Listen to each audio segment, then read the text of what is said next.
সিরাজগঞ্জের উল্লাপাড়ায় স্বল্প রেলওয়ে স্টেশনে 1922 সালে সাদেক আলী খান নামে এক দুধ ও দই বিক্রেতা শুরু করেন বিশেষ বাঁশের চরকির ঘোল। কালক্রমে সেই ঘোল দেশ জুড়ে পরিচিতি পায় স্বল্পের ঘোল হিসেবে। দোকানের বয়স 102 বছর চলছে। ঢাকা থেকে বাড়ি আসলেই এখানে আসা হয়। Hello everyone, this is Kayam. এখন আমি যে জায়গাটিতে দাঁড়িয়ে আছি এটি হচ্ছে সলপ স্টেশন বাজার। আপনার দোকানে যে এত সুনাম, আপনার অনুভূতি কেমন? আলহামদুলিল্লাহ, অনুভূতি ভালো। চমৎকার স্বাদ ও গন্ধের জন্য দেশ ছাড়িয়ে স্বল্পের ঘোলের সুনাম ছড়িয়ে পড়ে বিদেশেও।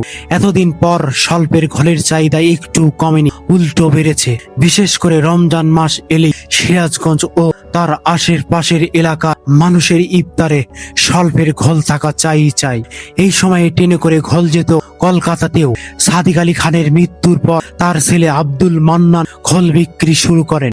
মান্নানের ছেলে আব্দুল মালেক ও আব্দুল খালেকের হাত ধরে ঘোলের সুনাম আজও অক্ষুণ্ণ রয়েছে। বাংলাদেশের বিএসটিএস দ্বারা অনুমোদিত এবং বাংলাদেশের জাতীয় পুরস্কার প্রাপ্ত একটা ঘোল, যেটি সারা বাংলাদেশে সরবরাহ করা হয় এবং অত্র এলাকায় অনেক সুনামধন্য একটা প্রতিষ্ঠান হিসেবে ঐতিহ্য বহন করে নিয়ে চলছে। ভাই, আপনি কোথা থেকে এসেছেন ঘোল খেতে?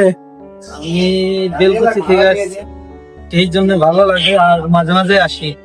মানুষ এখন আমার এই ঘোল মাথা ঘি এটার জন্য মূলত মানুষ চেনে যে সলভ নামে একটা জায়গা আছে। কে শুরু করেছিল? আপনার দাদা?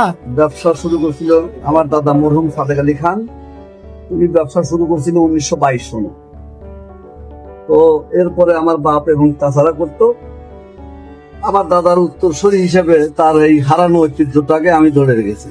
প্রতিদিন 150 থেকে 200 মন ঘোল ও মাটা বিক্রি হয়। প্রতি লিটার ঘোল 60 টাকা, মাটা 80 টাকা দরে বিক্রি হচ্ছে। এটা শুধু চলনবিল ও যমুনা নদী বেষ্টিত জনপদে নয়, দূরদূরান্তেও ছড়িয়ে আছে স্বল্পের ঘোলের সুনাম।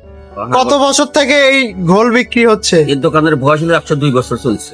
তো প্রতিদিন মনে করেন যে 50-60 মন এরকম যায় আর কি। পুরো বাংলাদেশ চলে। অনলাইন সিস্টেম আছে কি?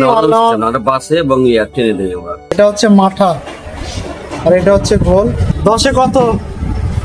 10-এ 9 অবশ্যই। মিলন, তুমি 10-এ কত দিবে? 9+। স্থানীয় লোকজন বলে এই ঘোল তৈরির পিছনে আছে 105 বছরের ঐতিহ্য।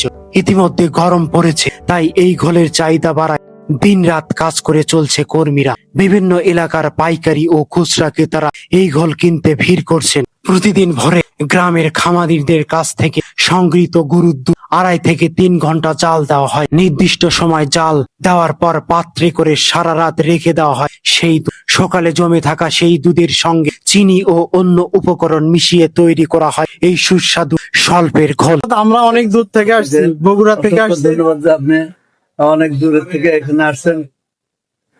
অবশ্যই ঘোল খাবেন। অবশ্যই, ঠিক আছে। ঘোলের ঠিক আছে, স্বাদটা নিতে আসছি অনেক দূর থেকে। ঠিক আছে, অবশ্যই। ধন্যবাদ আপনাকে।